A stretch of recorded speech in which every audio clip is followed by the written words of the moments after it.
और परमेश्वर का वचन क्या कहता है? परमेश्वर कठपुतली नहीं है। परमेश्वर खुद से है, स्वयं से, उसका आदि और अंत नहीं है। परमेश्वर ने अपने स्वरूप में बनाया कि जैसा परमेश्वर का स्वरूप था वैसे ही उसने बनाया। परमेश्वर का स्वरूप कठपुतली के समान नहीं था।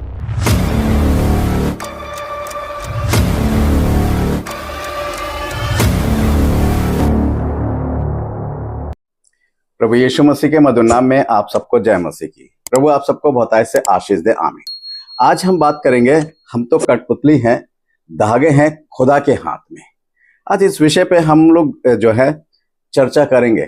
आपने देखा होगा कि बहुत से गीत बनाए जाते हैं, बहुत से गाने बनाए जाते हैं और उसमें तरह तरह के शब्दों का प्रयोग किया जाता है, परंतु क्या इन गानों के द्वारा परमेश्वर की महिमा होती है या नहीं होती है? या परमेश्वर की प्रशंसा हो रही है या परमेश्वर की जो है तौहीन हो रही है?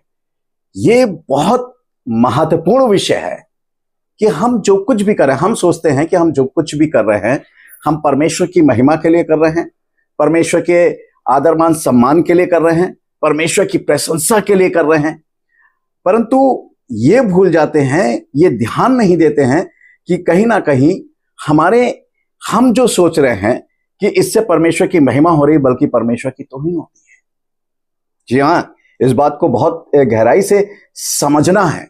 और नीति वचन 3:5 में लिखा भी है कि तू अपनी समझ का सहारा ना ले। हम कोई भी काम करते हैं परमेश्वर के लिए, परमेश्वर की प्रशंसा के लिए, परमेश्वर की स्तुति के लिए, तो हमें यह पता होना चाहिए कि सही में हमारे उस कार्य के द्वारा, चाहे हम गाना गा रहे हों, चाहे हम प्रचार कर रहे हों, चाहे हम प्रार्थना कर रहे हों, चाहे हम किसी का संदेश सुन रहे हों, या हम कोई आत्मिक गीत गा रहे हों या आत्मिक गीतों को सुन रहे हों, या म्यूजिक सिस्टम जो है आत्मिक गीतों के आधार पर बना रहे हों, इन सारे विषयों के बारे में सोचना है, क्या इन चीजों से परमेश्वर की महिमा हो रही है या नहीं।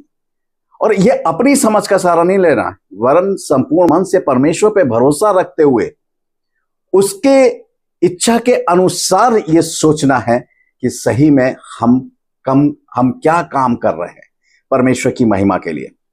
अच्छा, यही विषय है। पहले हम थोड़ा सा कठपुतली के विषय में जान लेंगे कि कठपुतली क्या है। कठपुतली रंगमंच का एक बहुत ही प्राचीन रूप है। ये एक ऐसा मनोरंजन का खेल था जिसमें नाना प्रकार की गुड़ियां बनाकर उनको डोरी अर्थात धागे या पतले तार से चलाया जाता था। उसके धागे या पतले तार इंसान की 10 उंगलियों में बंधे होते थे। वे अपनी उंगलियों पर उन गुड़ियों को नचाता था। या आपने, मेरे ख्याल से बहुत से हमारे ऐसे भाई बहन होंगे जिन्होंने कठपुतली का डांस नहीं देखा होगा, आज की खास तौर से जनरेशन है, परंतु पुराने समय में जब आप जाएंगे तो कठपुतलियों का डांस जो था, कठपुतलियां नचाई जाती थी और उनके धागे जो थे उनके हाथ में या डंडियों में या तार बंधे होते थे और वो उंगलियों से उन कठपुतलियों को नचाते थे। पूरी एक स्क्रिप्ट तैयार होती थी, उसके आधार पर वो एक पूरा शो दिखाते थे। और वो कठपुतलियों के धागे इंसान के हाथ में होते थे, या तार बंधे होते थे या डोरियां थी, जो कुछ भी था इंसान के हाथ में होते थे। इस बात को ध्यान में रखिएगा कि इंसान के हाथ में होते थे। परंतु ये खेल जो है वर्तमान समय में जो है ये खेल लगभग खत्म हो गया है। भारत में यदि कहीं ये खेला भी जाता होगा तो मेरे ख्याल से जहां तक है राजस्थान में होता होगा अभी भी।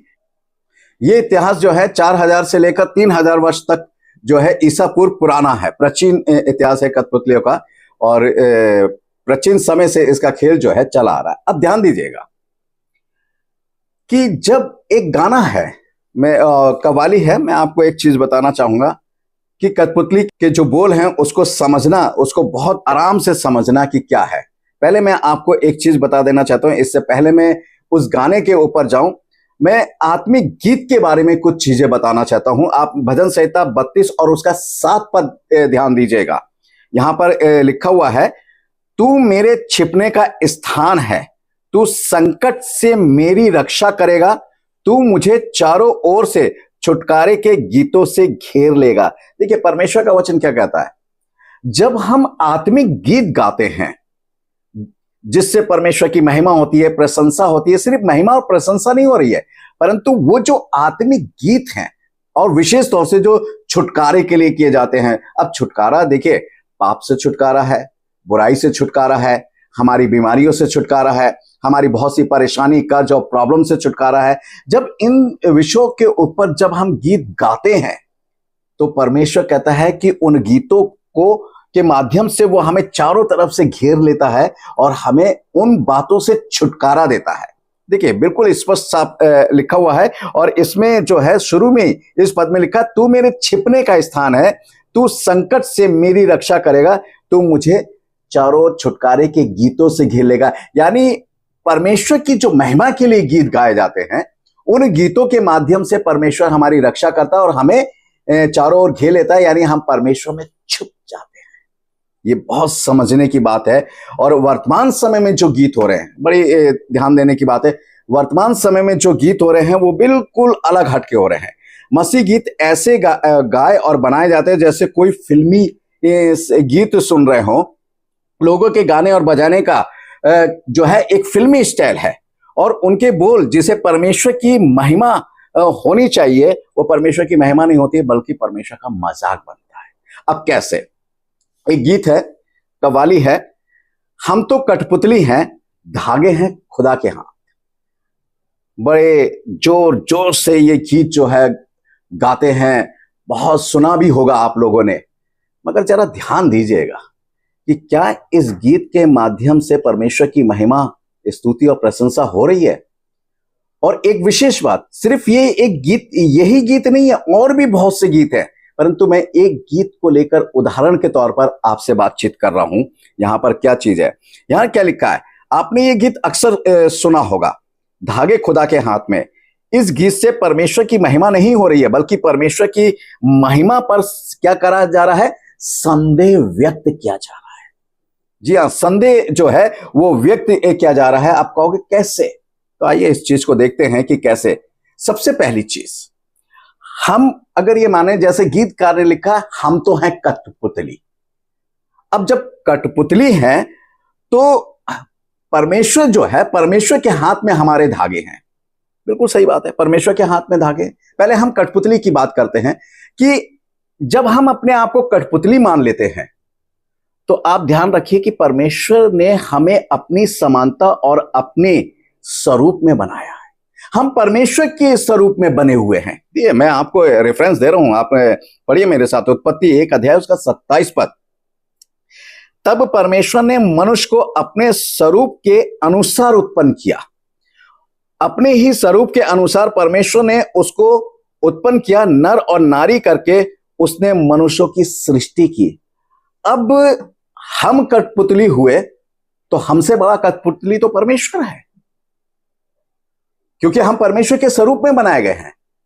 अब देखिए, क्या परमेश्वर की प्रशंसा हो रही? क्या परमेश्वर कठपुतली हो सकता है? अगर परमेश्वर कठपुतली है तो उसके भी धागे किसी के हाथ में होंगे, क्योंकि हमारे धागे तो परमेश्वर के हाथ में हैं, और वो जब हमसे बड़ा कठपुतली है तो उसके धागे किसके हाथ में है? कौन उसे नचा रहा है? बहुत सोचने और समझने की बात है कि परमेश्वर का वचन जो है वो हमसे और आपसे क्या बातचीत कर रहा है। अब इस बात पर जो है बहुत ध्यान, गायक ने तो गा दिया, मजे ले लिए बहुत, अरे क्या गीत है, क्या आनंद आ रहा है, और खूब जोर शोर से ढोलक बज रही है, सब कुछ हो रहा है। कुछ चीजों को समझना बहुत जरूरी है। और परमेश्वर का वचन क्या कहता है? परमेश्वर कठपुतली नहीं है, परमेश्वर खुद से है, स्वयं से, उसका आदि और अंत नहीं है। परमेश्वर ने अपने स्वरूप में बनाया कि जैसा परमेश्वर का स्वरूप था वैसे ही उसने बनाया। परमेश्वर का स्वरूप कठपुतली के समान नहीं था, वो कठपुतली नहीं है, उसके धागे किसी के हाथ में नहीं है। और हम जब ये मान लेते हैं कि परमेश्वर ने, हमारे धागे परमेश्वर के हाथ में हैं, तो भैया जब हमारे धागे परमेश्वर के हाथ में हैं तो फिर हमारा न्याय किस बात का होगा? आप कहोगे इस बात से क्या लेना देना? बहुत कुछ लेना देना है, क्योंकि हमें नचाने वाला कौन है? परमेश्वर। अब हम बुराई कर रहे हैं तो परमेश्वर नचा रहा है, हम गलत काम में जा रहे हैं तो परमेश्वर के हाथ में हमारे धागे, परमेश्वर हमें गलत काम में नचा रहा है, गलत काम में ले जा रहा है, तो हम गलत कहां हुए? फिर हमारा न्याय कहां होगा? किस बात का न्याय होगा हमारा? ये समझिएगा कि क्योंकि हम तो गलत काम नहीं कर रहे हैं ना, हम तो कोई बुराई नहीं कर रहे हैं ना। अगर हम शराब पी रहे हैं तो हम थोड़ी पी रहे हैं, वो तो परमेश्वर नचा रहा है हमें। अगर हम व्यभिचार कर रहे हैं तो हम थोड़ी कर रहे हैं, वो तो परमेश्वर हमें व्यभिचार की दुनिया में ले गया। हम थोड़ी हत्या कर रहे हैं, परमेश्वर ने हमसे हत्या करवाई है, क्योंकि उसके हाथ में हमारे धागे हैं। बहुत समझने की बातें हैं। परमेश्वर जो है महान है, उसने हमें क्या बनाया। देखिए मैं आपको बता देना चाहता हूं, गलातियों 5 अध्याय 13 पद, हे भाइयों, तुम स्वतंत्र होने के लिए बुलाए गए हो, परंतु ऐसा ना हो कि ये स्वतंत्रता शारीरिक कामों के लिए अवसर बने, वरन प्रेम से एक दूसरे के दास बनो। अब परमेश्वर का वचन क्या कह रहा है। परमेश्वर ने हमें स्वतंत्र होने के लिए बनाया, परमेश्वर ने हमें स्वतंत्रता दी है। हमारे ऊपर यह निर्भर करता, परमेश्वर के हाथ में हमारे धागे नहीं है। परमेश्वर हमें नहीं नचा रहा है, परमेश्वर ने हमें स्वतंत्र किया। बस एक चीज उसने हमारे जीवन में रखी है, और मैं आपको बता देना चाहता हूं कि क्या रखा हुआ है। परमेश्वर का वचन जो है इस बात को कहता है। आप जब यूहन्ना की इंजील उसका 8 अध्याय और उसका 32 पद पढ़ेंगे तो वहां पर भी लिखा हुआ है कि सत्य को जानो और सत्य तुम्हें क्या करेगा, सत्य तुम्हें स्वतंत्र करेगा। यहां परमेश्वर का वचन जो है स्पष्ट रूप से इस बात को बताता है, और हमें यह समझना है। और इसलिए जब परमेश्वर ने हमें स्वतंत्र बनाया है तो 2 चीजें हमारे सामने परमेश्वर ने रखी है, और वो 2 चीजें कौन सी हैं, ये ध्यान कर लें जरा। मेरे साथ निकाल सकते हैं व्यवस्था विवरण उसका 30 अध्याय और उसका 19 पद पढ़ रहा हूं मैं आज आकाश और पृथ्वी दोनों को तुम्हारे सामने इस बात की साक्षी बनाता हूं कि मैंने जीवन और मरण, आशीष और शाप को तुम्हारे आगे रखा है। इसलिए तू जीवन ही को अपना ले कि तू और तेरा वंश दोनों जीवित रहें। अब यहां ध्यान दीजिएगा, परमेश्वर कहता है कि मैंने तुम्हारे आगे 2 चीजें रखी हैं, जीवन और मृत्यु। इसमें से तुम एक चीज को चुन लो। मगर परमेश्वर ने वहां पर अपनी इच्छा भी जाहिर की है। ध्यान दीजिएगा, वहां कहता है कि परमेश्वर की इच्छा क्या है, कि वो चाहता है कि हम जीवन को ही चुन ले, ताकि हम और हमारा वंश जो है वो जीवित रहे। वो कहता है जीवन को ही चुन ले हम, मगर उसने थोपा नहीं है, नहीं तुम्हें जीवन को ही चुनना है। वहां पर यहां पर जो है ये शब्द नहीं लिखा, नहीं तुम्हें जीवन को चुनना है, अगर जीवन को नहीं चुनोगे तो ऐसा हो जाएगा वैसा हो जाएगा। उसने कहा तू जीवन को ही चुन ले। वो कहता है कि मैंने तुम्हारे आगे 2 चीज रखी। आदम को जब परमेश्वर ने बनाया था और अदन की वाटिका में रखा था, तो परमेश्वर ने आदम के सामने भी 2 चीजें रखी थी, जीवन और मृत्यु। और परमेश्वर ने उसको सारे फलों को खाने के लिए कहा था। वहां जीवन का वृक्ष भी था, ध्यान दीजिएगा। उस वृक्ष के फल को खाने के लिए परमेश्वर ने मना नहीं करा था। सिर्फ पूरी वाटिका में एक ही वृक्ष का पेड़ था, जो भले और बुरे के ज्ञान का वृक्ष का पेड़ जो था, उसके फल को खाने के लिए परमेश्वर ने मना करा। बोले इसको मत खाना तो, क्योंकि इसको जिस दिन तू खाएगा उस दिन तू मर जाएगा। मगर परमेश्वर ने उसके ऊपर थोपा नहीं था, मगर आदम ने उस फल को अपनी इच्छा के अनुसार खाया, या आप ये कह लीजिए अपनी बीवी की इच्छा के अनुसार, या अपनी बीवी की बात के अनुसार जो है उसने खाया। और उसकी पत्नी ने जो है वो शैतान की इच्छा के अनुसार खाया। हम किसकी इच्छा के अनुसार जो है ये सारी चीजें करें। परमेश्वर ने हमें स्वतंत्र बनाया है, हम उसके हाथों की कठपुतली नहीं है, वो हमें नचा नहीं रहा है। अगर वो परमेश्वर के हाथों में हमारे धागे होते ना, तो शायद हमारा जीवन जो है या तो इस पार होता या उस पार होता। क्योंकि कठपुतलियां क्या होती है, धागे टूट जाते हैं, कठपुतलियां बेकार हो जाती हैं और फेंक दी जाती। कठपुतलियों का कोई मोल नहीं होता है। और यहां पर इस बात को समझना जो है हमारे लिए बहुत जरूरी है। मेरे प्यारे भाई बहनों, मैं यहां पर क्रिटिसाइज नहीं कर रहा हूं। आप गाने गाते हैं, बहुत अच्छी बात है। आप गाने बनाते हैं, बहुत अच्छी बात है। आप किस स्टाइल में गा रहे हैं, आप क्या गा रहे हैं, आप लोगों को क्या सुना रहे हैं, आप क्या सुन रहे हैं, दोनों चीजें हैं। आप सुन भी रहे हैं या सुना भी रहे हैं।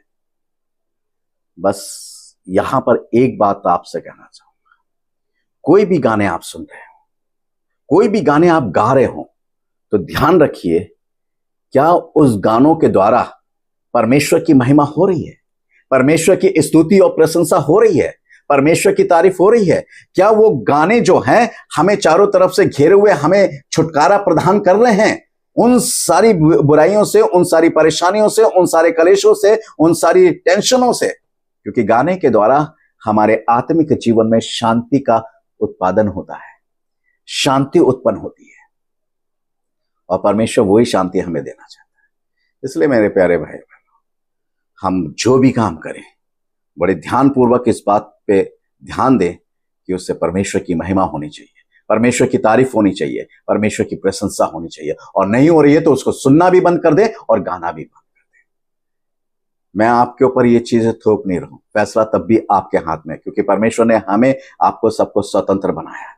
इस स्वतंत्रता का नाजायज फायदा मत उठाइए, परमेश्वर पे दोष मत लगाइए कि परमेश्वर ऐसा करवा रहा है। हम परमेश्वर की समानता स्वरूप में बने हैं, इसलिए जो उसकी समानता स्वरूप है उस स्वरूप को बनाए रखें। हम कठपुतली नहीं है, हम कोई नचकनिया नहीं है, हम कोई और नहीं है, हम परमेश्वर का स्वरूप है। इस बात को ध्यान में रख के आप सारे काम करें। प्रभु आप सबको आशीष दे। आमीन।